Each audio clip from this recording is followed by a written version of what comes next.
Good morning, student. Today I am going to start a new topic of the chapter first, nature and purpose of business. That is, objectives of business. See, each and every organization, each and every person, each and every individual have their own objectives. In concern of business, in concern of corporate sector, if we are talking about objectives, every business have main objective, that is to earn more and more profit. तो यहाँ पे क्या है, objectives of business हम ले रहे हैं। Objectives क्या है? उद्देश्य। हर बिजनेस का उद्देश्य क्या होता है? ज़्यादा से ज़्यादा प्रॉफिट कमाना, अर्न करना। इन दिस वन सिर्फ the only main objective is to earn profit. It is not sufficient for every business. सिर्फ प्रॉफिट कमाना ही सफिशिएंट नहीं है हर बिजनेस में, हर बिजनेसमैन के लिए। So many things are related to the objectives of business with earning profit. क्या क्या है आप खुद भी, if you are from the business families, तो आप समझ सकते हैं कि प्रॉफिट कमाना ही मेन उद्देश्य नहीं होता है। अदर चीज़ें भी जो हैं वो रिलेटेड रहती हैं। What are this? The profit may be regarded as the essential objectives of business for various reasons. Profit कमाना जो मेन उद्देश्य माना गया है वो ज़रूरी तो है, पर वो ज़रूरी क्यों है वो भी देख लीजिए। फर्स्ट ऑफ ऑल अगर आपका प्रॉफिट नहीं होगा तो where you earn, where you purchase the raw material of a business, where you so the only main thing is not to earn profit, as so many things are related with that profit is important. Why? It is a source of income first. It can be source of finance for meeting expansion requirement of business. It indicates the efficient working of the business.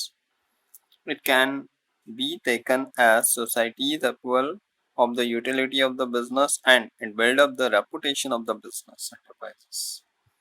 Profit क्यों ज़रूरी है? हम raw material खरीद सकते हैं, ये हमारा source of income है बिजनेस पर्सन का। ये सोर्स ऑफ फाइनेंस हो सकता है, जो भी हमारा एक्सपांशन रिक्वायरमेंट रहता है बिजनेस का। अगर बिजनेस हम बढ़ाना चाहते हैं तो अगर हमें प्रॉफिट होगा तो उस प्रॉफिट से हम अपना बिजनेस बढ़ा सकते हैं, एनहांस कर सकते हैं। Next thing is it indicate the efficient working of business. अगर आपके पास प्रॉफिट होगा, मार्जिन होगा, आपके पॉकेट में अच्छा पैसा होगा प्रॉफिट के लेवल पर, तो आपका बिजनेस बहुत अच्छे से स्मूथली वर्क करेगा। क्योंकि so many things are there in mid time of the business. अगर बहुत सारे वर्कआउट्स को फुलफिल करने के पैसे की रिक्वायरमेंट्स रहती है, अगर आपके पास ऑलरेडी प्रॉफिट मार्जिन है तो आप उससे वो फुलफिल कर सकते हैं, तो वहाँ आपको बिजनेस ऑपरेट करने में रुकावट नहीं आएगी। Okay, now there are so many multiple objectives of business. Multiple objective क्या रहते हैं? सिर्फ प्रॉफिट कमाना ही नहीं, उससे रिलेटेड बहुत सारी चीज़ें रहती हैं। मल्टीपल ऑब्जेक्टिव्स रहते हैं, जैसे for example sales target have to be set, amount of the capital to be raised has to be estimated, and target number of unit to be produce need to be defined. मतलब objective क्या है? Profit कमाना, पर सिर्फ एक profit कमाना main objective नहीं है। हमारा क्या है? सेल्स टारगेट भी फिक्स करना है, कितनी यूनिट्स सेल करना है, किस एरिया में सेल करना है, किस तरह के लोगों को कस्टमर्स बनाना है, आपकी पेमेंट मोड क्या रहेगा, क्रेडिट पे देना है या नहीं देना है, ये सारी चीज़ें आपकी मल्टीपल ऑब्जेक्टिव्स में आती है। Objectives are needed in every area where the performance and results affected the survival and prosperity of the business. Her area में ऑब्जेक्टिव रिक्वायर्ड रहता है, क्योंकि उसका रिजल्ट ही, उन ऑब्जेक्टिव्स के रिजल्ट ही बिजनेस को सरवाइव कर पाते हैं और प्रॉस्पेरिटी बनी रहती है, एक इमेज प्रॉस्पेक्ट बना रहता है आपका मार्केट में। Some of these areas are described below. अब ये एरिया कौन कौन से हैं, देखिए ये एरिया है। फर्स्ट है मार्केट स्टैंडिंग।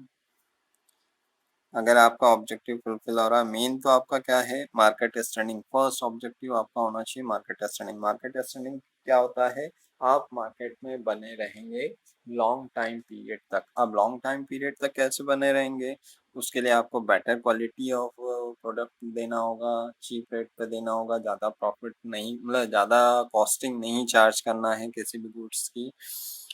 कस्टमर रिलेशनशिप बनानी है, मार्केट एनहेंस करना, मार्केट को थोड़ा और ज़्यादा बढ़ाना है। बढ़ाना मीन्स आपका जो जुरिडिक्शन है, for example you are situated in Sitamau, तो सीतामऊ में ही लिमिटेड नहीं होना चाहिए, आपको अपना प्रोडक्ट इतना वास्ट कर देना है कि बाहर के लोग भी आपका प्रोडक्ट लेने के लिए सीतामऊ आए वो।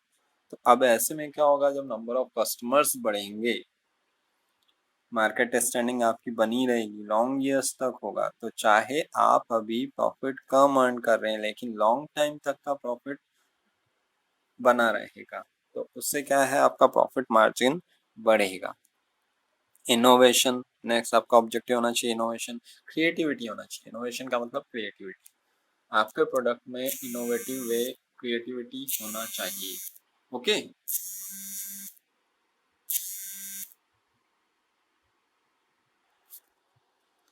इनोवेटिव, तो इनोवेटिव क्या होना चाहिए, क्रिएटिविटी होना चाहिए आपके प्रोडक्ट में, बिजनेस में, वे ऑफ टॉकिंग में, वे ऑफ अटेंडिंग कंज्यूमर्स, जो भी है। तो उससे क्या रहेगा कि फ्लोरिशमेंट रहता है बिजनेस में, एक चमक रहती है कि नहीं ये बिजनेसमैन अच्छा है, प्रोडक्ट अच्छा है, कंपनी अच्छी है।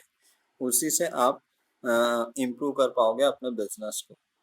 Now productivity is the ascertained by comparing the values of output with the values of input. It is used as the measure of efficiency. In order to ensure continuous and survival and progress, every enterprise must aim at greater productivity through the best use of available resources. जो भी आपके पास resources हैं, उनको use करते हुए, output और inputs को compare करते हुए, आपकी एफिशिएंसी को मेजर करते हुए बेटर प्रोडक्ट्स प्रोवाइड करना, तभी जाके आप प्रोडक्टिविटी दे पाएंगे। और हर बिजनेस में प्रोडक्टिविटी होनी चाहिए, नई कुछ न कुछ नई चीज आनी चाहिए, तभी आप अपना बिजनेस स्मूथ कर पाओगे, मार्केट स्टैंडिंग कर पाओगे। Physical and financial resources, any business requires physical resources like plant, machine, office etcetera, and the financial resources that is want to be available to produce and supply goods and services to its consumers. The business enterprises must aim at acquiring these resources according to their requirement and use them efficiently. Business में क्या क्या चीज़ें रहती है, physical resources में जैसे उसको building चाहिए, प्लांट चाहिए, मशीन्स चाहिए, ऑफिस चाहिए। और फाइनेंशियल रिसोर्सेज में क्या है, फंड होना चाहिए, जिससे क्या है वो गुड्स वगैरह रॉ मटेरियल खरीद ले, सप्लाई कर सके, सैलरी दे सके। तो ये सारी चीज़ें फिजिकल और फाइनेंशियल रिक्वायरमेंट आपकी जो है वो आप फुलफिल करना जरूरी है, वो होना चाहिए आपके, मतलब कैपेबिलिटी होनी चाहिए उसमें कि आप उसको पेमेंट कर सकें। अर्निंग प्रॉफिट, प्रॉफिट अर्निंग आपका मेन ऑब्जेक्टिव है। One of the objectives of the business is to earn profit on the capital employed. Profitability refers to the profit in relation to the capital investment. जो भी आपने capital investment किया है उस पर आपको कितना प्रॉफिट अर्न हो रहा है। प्रॉफिट का मतलब क्या होता है, सबसे मेन चीज, प्रॉफिट वह होता है जो आपके cost of production, for example कोई प्रोडक्ट को बनाने में आपकी कॉस्ट ऑफ प्रोडक्शन लगी है 10 रुपीज और आप उसको सेल कर रहे हैं 15 रुपीज में। अब 10 रुपीज और 15 रुपीज में डिफरेंस कितना है, 5 रुपीज का। तो कॉस्ट ऑफ प्रोडक्शन में आपके सारे हर तरह के एक्सपेंसेस ऐड होना चाहिए। फॉर एग्जाम्पल, बनाने से लेके आप बेच रहे हैं, प्लस आप उस ऑफिस का रेंट पे कर रहे हैं, प्लस आप उस सेल्समैन को सैलरी पे कर रहे हैं, जितना भी आपका light expenses, T expenses, petrol expenses, ये सब उस कॉस्ट ऑफ प्रोडक्शन में ऐड करने के बाद उस कॉस्ट ऑफ प्रोडक्शन को मार्केट प्राइस जो सेलिंग प्राइस है उससे माइनस करेंगे, जो अमाउंट आपका बचता है that is your net profit, वो आपका प्रॉफिट रहेगा। नेट प्रॉफिट ही आपका वो अमाउंट है जो आपके पॉकेट में आएगा। ठीक है, तो वो प्रॉफिट आपका कैपिटल एम्प्लॉयड जो है उस पर कितना प्रॉफिट निकल पा रहा है वो डिपेंड करेगा कि आप कितनी प्रॉफिटेबल सिचुएशन में हैं। Managers performance and development. Business enterprises need managers to conduct and coordinate business activities. Various programs for motivating manager need to be implemented. Manager performance and development therefore is an important objective. The enterprises must actively work for this purpose.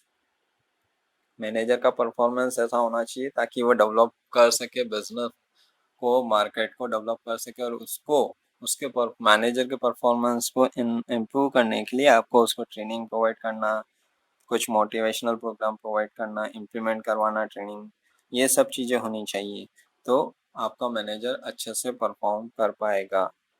Worker performance and attitude. Worker performance and attitude determine that contribute towards productivity and profitability of any enterprise. Therefore, every business enterprise must aim at improving its worker performance. It should try to ensure a positive attitude on the part of workers. Worker performance क्या है? Worker performance जो है productivity को effect करता है। अगर आपके workers का परफॉर्मेंस ओके नहीं है तो आपकी प्रोडक्टिविटी कम होगी।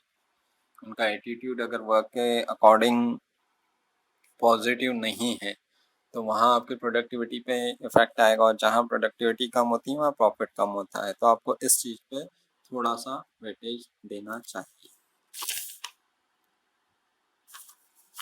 Next thing is social responsibility. Social responsibility refers to the obligation of the business firms to contribute resources for solving social problems and work in socially desirable manner. Social responsibility क्या है? Firm का एक obligation होता है, business का एक obligation होता है कि वो कंट्रीब्यूट करे, सोशल प्रॉब्लम्स को सॉल्व करने में अपना कंट्रीब्यूशन दे, सोसाइटी के वेलबींग के लिए कुछ काम वर्कआउट करे। ये सब सोशल रिस्पॉन्सिबिलिटी जब तक कोई बिजनेस फुलफिल नहीं करेगा उसकी मार्केट स्टैंडिंग नहीं हो पाएगी, और मार्केट स्टैंडिंग नहीं हो पाई तो वो प्रॉफिट अर्न नहीं कर पाएगा। So these are the objectives of a business. Next our topic is business risk.